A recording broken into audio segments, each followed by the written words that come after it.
河馬的泌尿系統。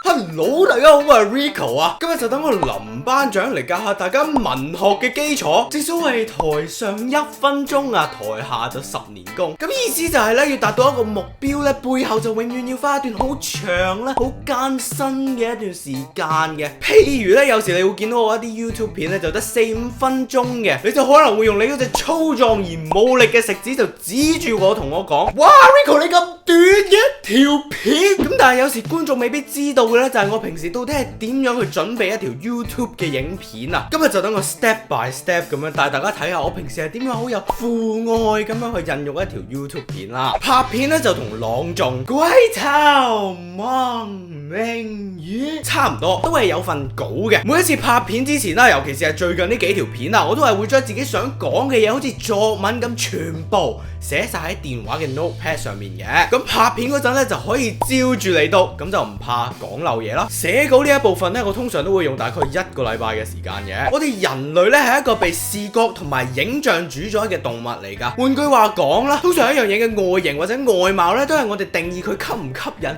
哇嘅通常一樣嘢嘅外形或者外貌咧，都係我哋定義佢吸唔吸引嘅第一指標嚟嘅。咁所以就咁作為一條片嘅主角嘅我呢，開始拍片之前呢，就一定要執個 look 嘅，唔係話要變到好似宋仲基咁靚仔，不過個樣起碼唔好好似啱啱瞓醒覺成隻河馬咁樣樣先得噶嘛。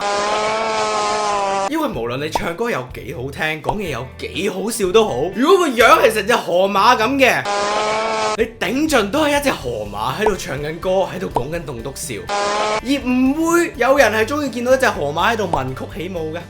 呢一部分就唔使花好耐嘅啫，大概就係15分鐘到啦。搞掂晒啲事前準備之後呢，就到實際拍嘅部分啦。咁其實好簡單嘅啫。首先就係 set 好部相機啦。我用嘅呢就係呢部 Canon 嘅 70D 啦，配一支 Sigma 嘅17-50 f2.8，又或者係一支 Sigma 嘅50mm f1.4 嘅。跟住就要 set 埋支咪啦。呢支就係 Audio Technica 嘅 AT2020 USB Plus 啦。咁呢兩兄弟呢，就會幫我錄低我林俊傑嘅外貌同埋有如學友般嘅聲線。少年紅裙紅絲巾。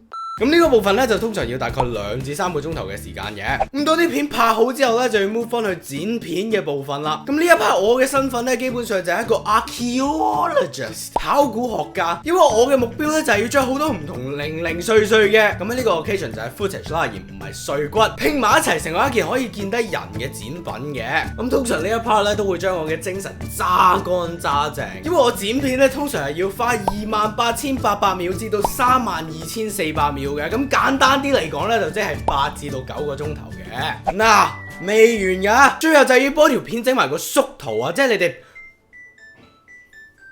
最後咧就要幫條片整埋個縮圖啊，即係你哋平時見到嗰幅相仔啊。嗱，你試諗下，如果本書嘅書名係《河馬的泌尿系統》，如果封面又真係影住一隻河馬喺度便溺嘅話，你唔會有興趣睇啊？不過如果封面係一個英俊瀟灑嘅美男望住一個亭亭玉立嘅美女，望住嗰隻敦厚而穩重嘅河馬喺度魚翅嘅話呢，成件事就 elegant 好多，吸引好多啦，係咪？咁所以呢，一條片嘅縮圖呢，就等同一本書嘅封面咁重要啊！咁呢一 part 呢，我就係大概用1個鐘頭到啦。總括嚟講呢，我平時準備一條片呢，就需要1個星期零13個鐘頭15分鐘嘅。嗱，我講咁多嘢呢，就唔係想大家同情我或者讚起我，只係一路都有好多人問我，哇，拍片點樣先可以多啲人睇啊？讀書點樣先可以成績好啲啊？我就係想藉住呢條片同大家講，成功咧或者想達到一個目標咧，就真係非僥倖嘅。做任何事都好啦，最緊要都係呢21畫2個字1個詞語，就係堅持。你唔好諗住一步登天，一開始去實踐嘅時候咧，一定係唔如意，一定係崎嶇噶。但係當你堅持一路行落去，你就會發覺條路好似會越行越順咁。但係呢個時候你更加唔可以鬆懈喎，俾多幾錢肉緊，行多2、3步，到最後你就會慢慢發覺，船到橋頭就真係會自然直。好啦，咁今日呢條片咧就嚟到呢度先啦。如果大家中意呢條片嘅話，就記住俾個 like 同埋 comment 啦。如果大家想追隨我喺英國嘅近況嘅話咧，就記住 follow 我嘅 Instagram 啦。我哋下一條片再見，係咁先，拜拜。